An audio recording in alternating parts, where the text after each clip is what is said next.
แน่ตั้งสี่ตั้งแม่ตั้งสี่ก่อนนะเอาหมูแดง ฮะ หมูแดงหมูจะบอกว่าเป็นยังไงเอาของเข้ากันน้ำผมน้ำมันมูเลยเอามาเลยเป็นหาคนเดียวลองเลยมึงดูลอง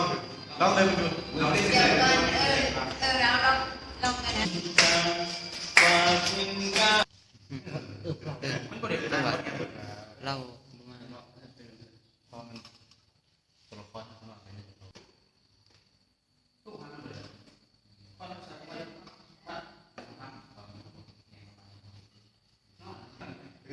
บริบูรณ์ได้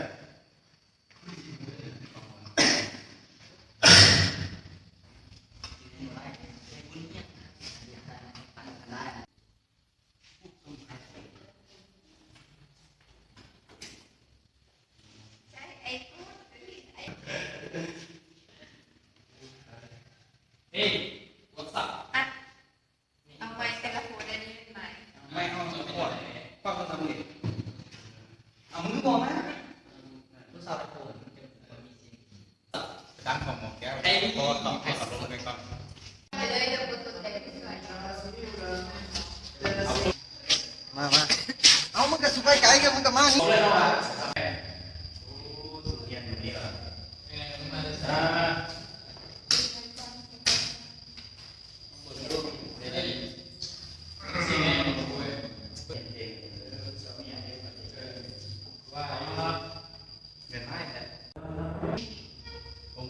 ไม่ได้เรียนมาชมก็ถูกป่ะลองเรียนเลยแต่ผมเริ่มแยกมันดีครับ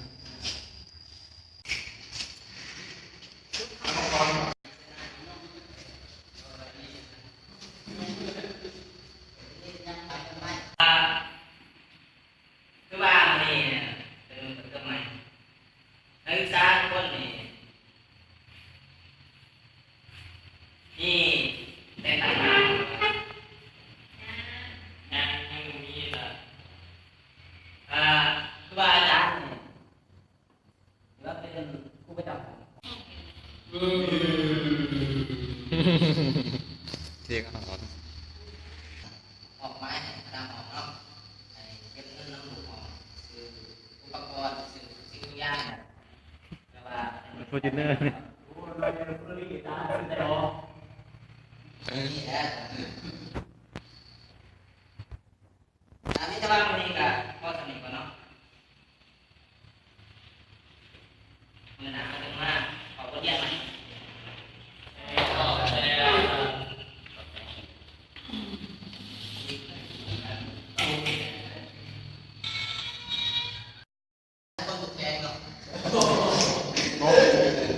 อาจารย์คนแปลกใจผมถามเลย อาจารย์เป็นไงอาจารย์คนแก่โยอาจารย์มาอย่างเสียจะมาเนี่ยอะไรครับที่บ้านที่เป็นกระหล่ำเนี่ยกระหล่ำที่บ้านเป็นไงเป็นกระหล่ำที่บ้านเลยลองตัวเองข้าวน้ำหนักผสมข้าวในเชียงแล้วคนดำมันดีแน่เลยจะได้สมองโคตรแรงเอาไปเลยเมนูมันคือไว้ที่จะเลยมันเลยเหรอแม่มีการซื้อใส่กระดาษเลยเป็นผู้ที่ได้คนที่หนึ่งนี่ซื้อแดดเอาแดดเนาะนายเป็นยิงกับมีกูดิเนี่ยนายเป็นทำงานเลยนั่งในเสื้อเลยคนดำน้อยน้ำกันยาเอาซื้อมวนของเอาซื้อต่างอะไรต่างเลย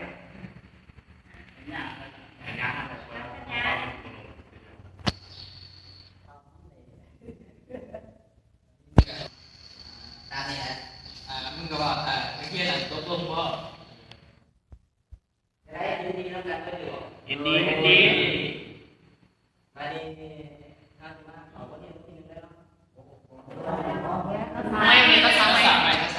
ล้วแต่โลกวันมีเงินค้างกันเลยมึงไปซื้อมันแน่นอนสติกรสติกรต่อไป จะลงไปไม่ดี มาแนะนำนำตัวเองก่อน มีแต่ฝากให้คณะห้องเก็บเงินค่ะเพื่อแต่ที่นั่งที่ไหนเนี่ยแผนการมาสอน เก็บเงินทางแต่ละห้องเดือน ก็เอาไป สำนักทำก็ได้ ได้ขอได้มาเดือนไหนรับที่นี่รับที่นี่ไปเรื่อยจือได้ลงออกมาเนี่ยว่ากูดีจือครับ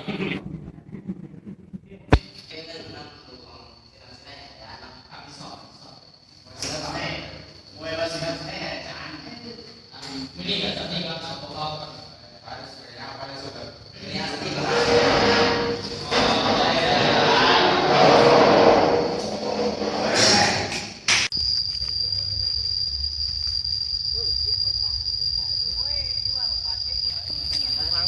พักเจ้าเมื่อยลายก็เดินพักทำแบ็คเนี่ยมันคือคุ้มดอนนั่นเลยนะ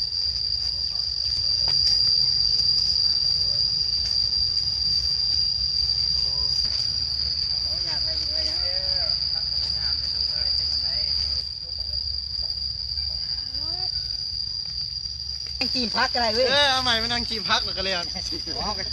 บ่ไปนั่งกินมาเลยอยู่เลยเสื้อเป็นปลาเสื้อได้ไหมบ่กำใหม่คือพอแล้วนะเอาที่อายุนั่นถ้ามีเงินได้พูดเสือบ่ต้องพันก็เสือบ่ต้องพันที่สิมาเลยเพราะมันนอกดิอายุนั่นหมดทงเองเลยกับตัวนี้มันก็อันนี้กันเลยคือแล้วเรื่องเอาลงมีส้มนี่ส้มผมมานะหน่อยพึ่งแม่ปากนั่ง